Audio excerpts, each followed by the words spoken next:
Espace TV, le 22h.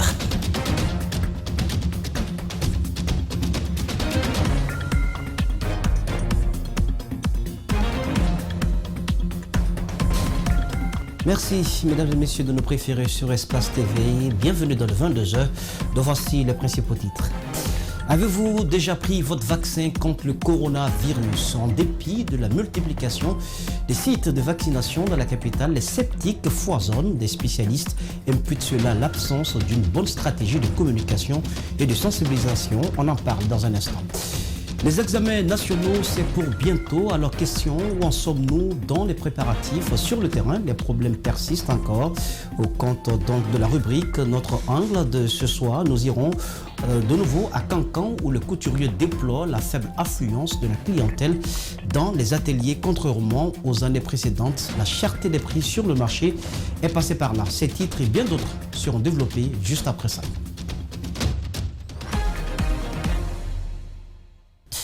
Enfin, donc, la fumée blanche dans la crise qui mine le secteur judiciaire, c'est officiel. Les huissiers et les avocats suspendent leur grève à l'issue d'une plénière tenue ce mardi à la Cour d'appel. Le président de la Chambre nationale des huissiers de justice, Maître Sori Daouda Camara, a annoncé la décision depuis le 12 avril dernier. Ces hommes de droit ont ainsi cessé toute activité pour se faire entendre. Cependant, après la mise en place d'un comité d'espèces mercredi dernier, tout porte à croire que des propositions concrètes de sortie de crise ont été mises sur la table. Nous y reviendrons dans nos prochaines éditions d'information.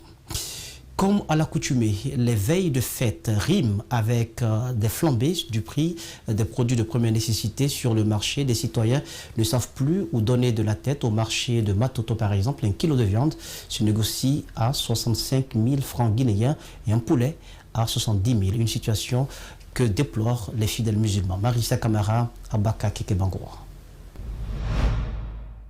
Il est 16h à Conakry, en prélude à la fête de Ramadan. Une ambiance bon enfant règne au marché de Matoto. Les prix de tous les produits ont augmenté de façon fantaisiste. De la viande au poulet, en passant par le poisson, tout est cher. Mais il faut trouver le nécessaire pour la fête. Les marchés sont très chers. La viande aujourd'hui, c'est à 70 000, 60 000. Le poulet aussi, ce qui était à 50 000 aujourd'hui, maintenant c'est à 65 000. Mais où on va comme ça là? Bilal So indique que cette cherté est due à plusieurs facteurs. L'habitude, on prend le poulet à 38 000 prix en gros, on revend à 40 000, ou bien à 33 000, on revend à 35 000. Mais cette fois-ci, ils ont augmenté le prix au niveau des fermes là-bas. C'est là-bas qui a augmenté. Il nous a donné le poulet à 57 000. 57 000, certains ont donné à 57 000, certains à 60 000.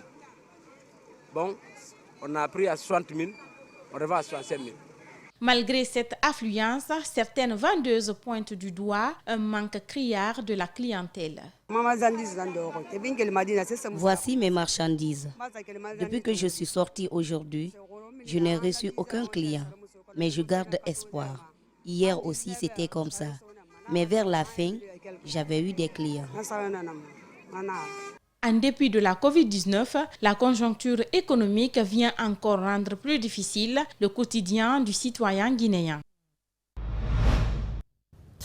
Pas moins de 9 sites de vaccination anti-Covid-19 installés dans la capitale, un geste des autorités sanitaires pour freiner la propagation de la maladie dans le pays. Vous pouvez prendre votre dose de vaccin sur l'un des sites suivants: la Ligue islamique, le Palais du Peuple, au siège de l'Agence nationale de la sécurité sanitaire, auxquels s'ajoutent ceux des Blue Zones du Grand Conakry. Hélas, quelques jours après leur installation, l'engouement ne semble plus être au rendez-vous, du moins sur certains sites de vaccination visités ce mardi par nos équipes de reportage. Suivez. Ce sont 9 sites fixes de vaccination qui ont été identifiés pour le Grand Conakry dans le cadre de la facilitation des opérations de vaccination à travers la capitale. En Symphonia, l'un des sites fixes identifiés, les 2 équipes de vaccination commencent à recevoir quelques citoyens informés de leur installation sur les lieux. Ici, outre le manque d'affluence, le retard dans l'acheminement des vaccins est un autre problème pour les volontaires à la vaccination. Après Des heures d'attente, cette dame et sa fille reçoivent enfin leur première dose de vaccin Sinovac. Je suis très à l'aise, très contente parce que j'ai mis du temps pour venir. Mais Dieu merci que je suis venu aujourd'hui. J'ai eu le vaccin. J'encourage tous les Guinéens de venir prendre. Ça ne me fait même pas mal. Tu ne peux même pas sentir. Sur 4 types de vaccins disponibles au pays, seulement AstraZeneca et Sinovac sont disponibles sur ces sites de la Blue Jaune de Sonfonia. Marthe Haba dit avoir reçu toutes les informations relatives au vaccin. Donc, elle est suffisamment préparée aux éventualités liées aux effets secondaires.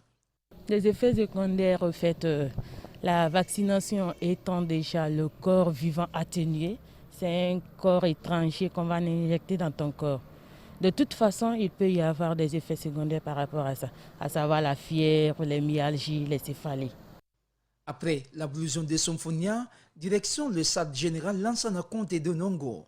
Ici, l'équipe de vaccination est à sa première journée. Comme on peut le constater sur ces images, les chaises sont quasiment vides et le chef de l'équipe mise sur la sensibilisation des citoyens. Je les invite de venir se faire vacciner tous parce que la vaccination c'est quelque chose qui est très bon.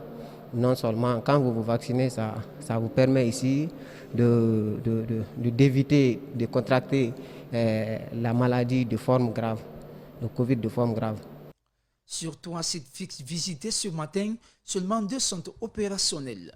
Ce point de Tombolia n'est pas encore ouvert au public. Ceux qui sont ouverts n'enregistrent aucun engouement. Voilà, les Badra, donc prendre son vaccin anti-Covid, c'est aussi un acte citoyen. L'association des blogueurs de Guinée, en abrégé Blogui, a rendu public ce mardi son 8e rapport à mi-parcours de sa plateforme l'AID, un rapport qui analyse les différents engagements du président Alpha Condé pour la période 2020-2026. Bernard Kondono, Abdoulaye Kamara pour plus de détails. C'est un rapport qui analyse un certain nombre de documents officiels de gouvernance pour la période 2020-2026 du président Alpha Condé et son gouvernement. L'Association des blogueurs de Guinée, dans ce 8e rapport de sa plateforme l'AID, présenté ce mardi à la presse, a analysé 354 promesses. L'AID a répertorié 354 promesses qui sont réparties sur 20 secteurs.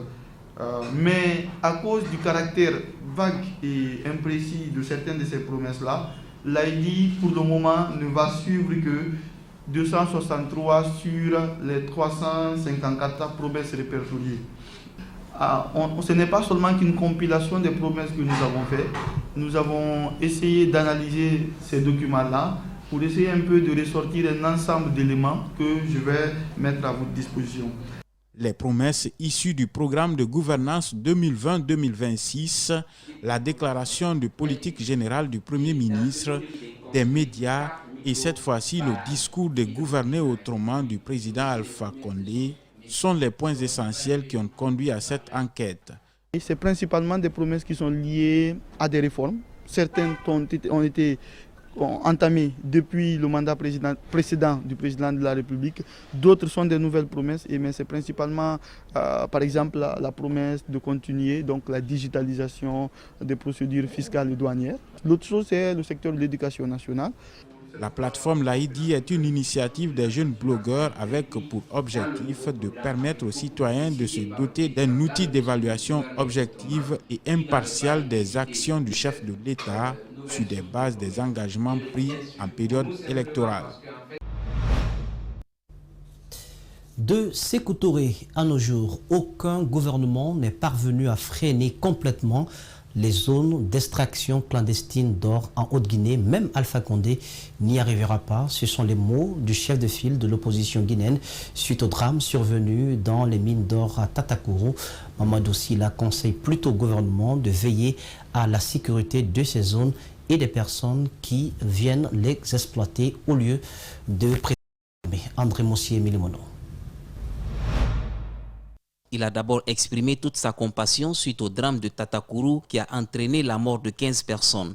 Le chef de file de l'opposition estime qu'au-delà du communiqué annonçant l'ouverture d'enquête, le gouvernement pouvait mieux faire, car selon lui, le pays a subi une grosse perte. Vraiment, c'est une grande perte. 15 personnes, quand même, c'est beaucoup. C'est beaucoup. Et normalement, le gouvernement devait envoyer toute une équipe de ministres. Le gouvernement, en tout cas, devait être remplacé. Vous savez, je ne sais pas, le mois passé aussi, on a perdu aussi 15 personnes au niveau de Canfrandé. N'est-ce pas, avec le pirogue, n'est-ce pas, les gens qui sont noyés. Donc aussi, à ma connaissance, je n'ai pas vu un ministre qui est parti vers là-bas. Ces zones d'extraction d'or sont devenues des sources de revenus pour bon nombre de Guinéens, même des étrangers. Malgré les nombreux cas d'accidents sur ces sites, aucun gouvernement n'est parvenu à les fermer au public, affirme Mamadou Silla. Tous ceux qui sont aux mines là, généralement, c'est des gens qui n'ont pas d'espoir. C'est des gens qui ont quitté ici, anciens fonctionnaires. C'est des gens qui ont quitté ici, à Conakry, ici, ils n'ont pas de boulot, ils n'ont rien à faire ici. Donc qu'est-ce qu'ils font? Ils se réfugient là-bas pour aller travailler, gagner un peu leur vie. Maintenant, quand ils ferment là-bas, il va y avoir beaucoup de problèmes. Parce que même politiquement, à l'époque, ça même le temps de feu Général Conté, il n'a pas pu. Pour limiter les dégâts autour de ces zones minières devenues des tombeaux à ciel ouvert, Mamadou Silla propose. Il faut organiser, ne pas interdire complètement, organiser le parti, surtout sécurisation. Et dire aussi, voilà, le jaune, là où vous pouvez aller, mais là où on ne peut pas aller, le jaune comme ça, parce qu'il y a des jaunes, il n'y a que les machines. Et exploitation, c'est industriel seulement qui peut aller là-bas sans problème. Le chef de file de l'opposition guinéenne a aussi fait une invite aux exploitants de ces zones, leur disant qu'il est bien de chercher de l'argent, mais aussi la vie doit être sauvegardée. À quelques semaines des examens nationaux, les préparatifs ne vont pas bon train. Nombre de candidats semblent être dans le désarroi. Les photos, les cartes, les numéros de table sont entre autres les questions qui subsistent. Ce mardi, nos reporters Justin Leno et Alcini Camara ont sillonné quelques écoles pour recueillir leurs Depuis l'année a commencé, on a commencé à réviser et puis on prépare bien le bac. Maintenant, jusque là, notre nom n'est pas encore venu. Donc moi-même, je suis inquiète. Je ne sais pas si je vais passer le bac ou pas. Entre amertume et inquiétude, les élèves candidats au BEPC et au baccalauréat unique session 2021 n'en peuvent plus. Cette année encore, ils sont nombreux ceux qui risquent d'être recalés. Les raisons, la non-obtention des concours antérieurs comme le certificat d'études primaires pour les candidats au BEPC ou encore la non-obtention du brevet d'études du premier cycle pour ceux qui doivent affronter le baccalauréat. La majeure partie des candidats sont actuellement confrontés à ce problème, surtout dans notre établissement. Autre triste réalité, certains candidats aux 2 examens nationaux disent pourtant être dans les normes. Néanmoins, ils sont toujours dans l'attente de la régularisation de leur situation. Ceux qui n'ont pas eu les brevets d'études du premier cycle ne feront pas le baccalauréat. Et beaucoup parmi nous sont admis au brevet d'études du premier cycle. Mais jusqu'à présent, nous sommes inquiets. Les examens pointent à l'horizon. Certains candidats ont déjà pris leurs photos. Ils ont même obtenu leur nom. Pendant ce temps, d'autres sont plongés dans la tristesse. Mais en ce qui concerne la prise des photos, je pense que la liste a retardé parce que la première liste est déjà là. Et la majorité des élèves d'entre nous ici n'ont pas leur nom sur la liste. Et je crois que c'est beaucoup inquiétant. Une situation qui concerne aussi le jeune collégien Boubacar, qui pense d'ailleurs que ces 9 mois d'études sont sur le point d'être gâchés. Je suis inquiet. 9 mois d'études. Après, on nous dit qu'on n'est pas candidat. C'est du gaspillage. Chez les autorités éducatives, notamment le service examen, aucun commentaire pour le moment sur le sujet. L'appel que je vais lancer au service examen, c'est de revoir cette situation afin que nos noms puissent venir. Les dispositions seraient déjà prises. Elles devraient permettre de régulariser la situation avant le démarrage des examens nationaux, session 2021. C'est ici, au débarcadère de Boussoura, que le navire immatriculé 124 DC-ANAM-M-2021 a pris le départ vendredi aux environs de 17h. À son bord, 10 personnes et plusieurs marchandises. Après 50 minutes de navigation, l'équipage a constaté une panne de moteur et tenté de rebrousser chemin. Dans cette tentative, l'embarcation est tombée sur un banc de sable qu'il a renversé avec tout son contenu. Des enquêtes ont aussitôt été engagées. Et heureusement, nous avions pu secourir 7 personnes qui ont été des survivants. Il y a malheureusement une personne qu'on a repêchée, un corps sans vie, et le même jour au niveau du port de Bessia, le port 1. Et il y a 2 personnes disparues. Nous continuons toujours ces recherches aujourd'hui. Selon le porte-parole du ministère des Transports, les investigations se poursuivent pour retrouver les disparus. Le syndicat des transporteurs maritimes a lui aussi déployé plusieurs barques en mer. Déjà, plusieurs objets ont été remontés. Néanmoins, cette structure syndicale invite les autorités à leur venir en aide.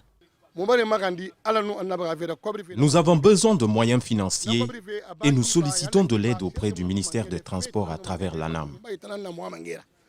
Du côté du département, chaque année, une campagne de sensibilisation et de distribution gratuite de gilets de sauvetage sur toute l'étendue du territoire national est organisée par la Direction nationale de la marine marchande à travers l'Agence de la navigation maritime. L'initiative a débuté depuis 2012. C'est là dans le but de sauver des vies en mer en cas d'accident. Le porte-parole du ministère lance cette invite aux usagers de la mer. C'est de faire en sorte que les embarcations soient celles qui sont techniquement aptes à assurer le trafic maritime et qu'à l'intérieur, qu'il y ait des gilets de sauvetage et toutes les autres conditions de sécurité qui soient réunies pour que les usagers de la mer puissent naviguer dans la sûreté et dans la sécurité. Au dire des responsables du débarcadère, le navire Dunia Mugassama était à son tout premier voyage et le dernier cas d'accident en mer au niveau de Boussora remonte en 2011. Voilà, vous l'avez compris, toutes nos excuses donc pour cette panne technique. Un mort, 2 portés disparus. Le bilan donc d'un naufrage survenu vendredi dernier au large de Kassa. Le bateau Dunia Mugassama, appartenant donc à Mohamed Lamine Youla, était pourtant à son premier voyage lorsqu'il a bougé du port de Boussora en partance pour la Sierra Leone. Les enquêtes donc se poursuivent. C'est cet élément que vous venez de signer Idrissa Bari, Amara Alexila. Nzérékoré, c'est la ville où des violences intercommunautaires religieuses se sont exacerbées ces dernières décennies. La situation préoccupe l'ONG Espoir de Vie qui mène des actions de prévention des conflits et du maintien de la paix. Cette organisation regroupe désormais en coopérative une centaine de veuves musulmanes et chrétiennes afin d'inculquer aux citoyens les vertus de la paix et du vivre ensemble. Les détails, c'est avec notre correspondant régional Alexis Collier. Musulmanes et chrétiennes, ces femmes sont venues des 22 quartiers de Nzérékoré et s'embarquent désormais dans le navire de la non-violence et du développement local. Elles sont reçues ce matin par le président fondateur de l'ONG Espoir des Vies. Aucun président ne viendra vous satisfaire à 100%. Donc ne vous mettez pas dans les guerres inutiles entre la religion musulmane et la religion chrétienne. Ne vous mettez pas dans ce jeu-là. Ne vous mettez pas dans la palabre entre les Peuls et les Guerzés. Les Malinqués, parce que c'est ce qu'eux ils veulent. Quand nous soyons en conflit, que les gens plient, n'est-ce pas, pillent nos pays. Vous avez le pays où il y a le scandale géologique. Ce qui va vous pousser à aller tuer ton frère Guerzé, il faut quitter dedans. Ce qui va te faire tuer ton frère musulman ou chrétien, sortez dedans. Joël Crasso, un chrétien de nationalité ivoirienne, veut s'appuyer sur ses veuves afin d'instaurer un climat de paix et de tranquillité en Nzérékoré. Devant un parterre de chefs religieux, le directeur de l'ONG a rappelé leurs objectifs. L'arrivée de l'ONG Espoir de Vie en Guinée n'est pas un fait hasard, car ses objectifs inspirés depuis sa fondation riment bien avec nos réalités, à savoir soutenir les veuves à travers des activités génératrices de revenus, apporter l'espoir de vivre aux orphelins, promouvoir l'éducation pour permettre aux Africains de s'exprimer devant les institutions mondiales dans un avenir proche et enfin promouvoir la paix et l'unité en Afrique. Préparons le futur de l'Afrique, c'est par ce slogan que ces femmes vont instaurer la cohabitation pacifique en Nzérékoré. Préoccupées par la récurrence des conflits dans la région, elles ont salué l'initiative. Tout le monde sait la situation précaire de Nzérékoré. Actuellement, si lui il a eu le courage de venir de loin pour nous demander de nous donner la main afin que la paix règne, vraiment nous sommes très satisfaites. Nous sommes satisfaites de tous les côtés. Musulmanes comme chrétiennes, nous allons nous donner la main pour consolider la paix à Nzérékoré. Pour y arriver donc, l'ONG Espoir de Vie apporte un accompagnement à ces femmes afin qu'elles mènent des activités génératrices de revenus. Aussi une assistance médicale aux orphelins et une prise en charge gratuite aux malades, comme cette dame qui souffre de goitre depuis plus de 20 ans. Une belle initiative donc de prévention des conflits intercommunautaires à encourager. Fin dimanche dernier du concours de lecture de Saint-Coran initié et organisé par les jeunes du quartier de Fula-Madina. C'est dans la commune de Ratoma. Elle vise donc à regrouper les sages et les autorités communales autour des valeurs de l'islam. Antoine Dédé-Onevogui, El Haj Aliouba. Depuis 2019, les jeunes du quartier Fula-Madina dans la commune de Ratoma organisent un concours de lecture du Saint-Coran pendant le mois de Ramadan dans le but de promouvoir et apprendre les valeurs et pratiques de l'islam auprès des jeunes. Ce n'est pas tout, ils envisagent même d'autres perspectives pour les années à venir. Nous avons envisagé de faire des conférences, non pas islamiques, mais aussi des conférences scientifiques qu'on doit faire après le mois de Ramadan et d'autres formations en technique de montage de projet, bien sûr en consortium avec certaines associations qui y vivent dans notre quartier et l'entrepreneuriat jeune avec également des autres associations. Ce concours a également favorisé l'émulation entre les apprenants. Les enfants maintenant se mettent en tête que chacun d'eux va être premier, que personne ne va les passer pour l'année prochaine. Satisfait du résultat et du niveau d'avancement des jeunes, le représentant du maire de la commune de Ratoma s'engage à accompagner toute initiative allant dans ce sens.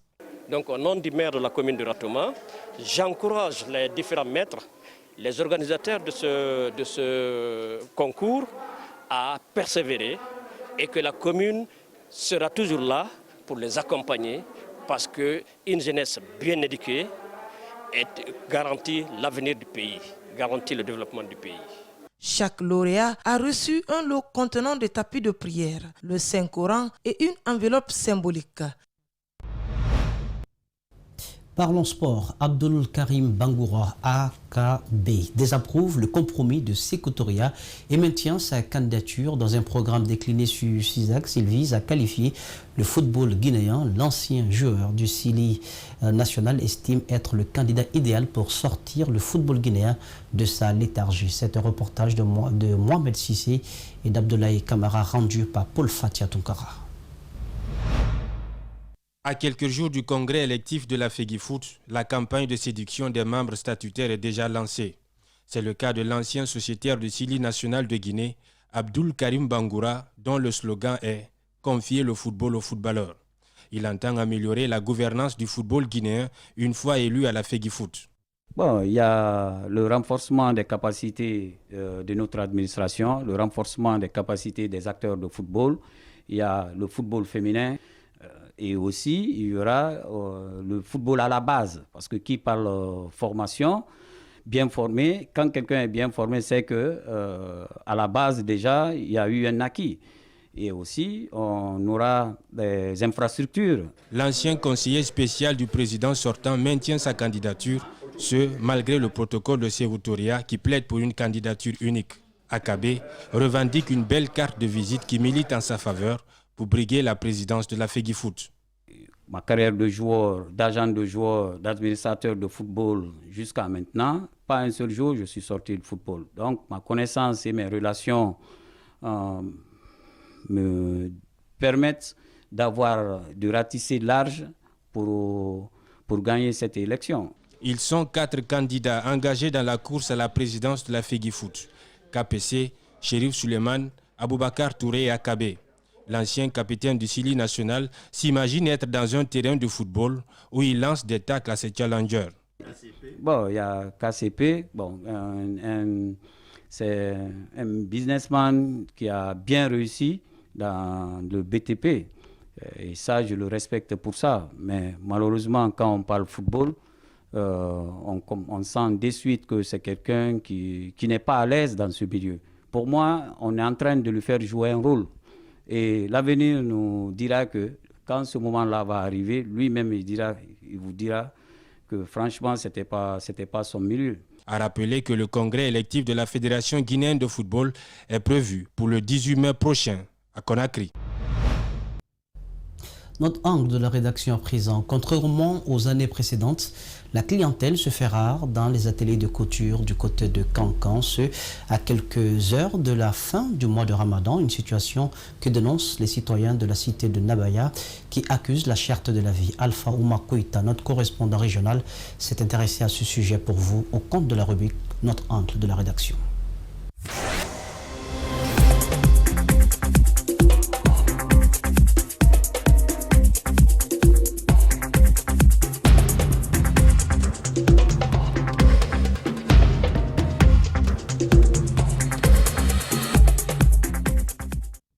Mariam Chérif est une jeune dame diplômée en médecine vétérinaire, convertie en couturière.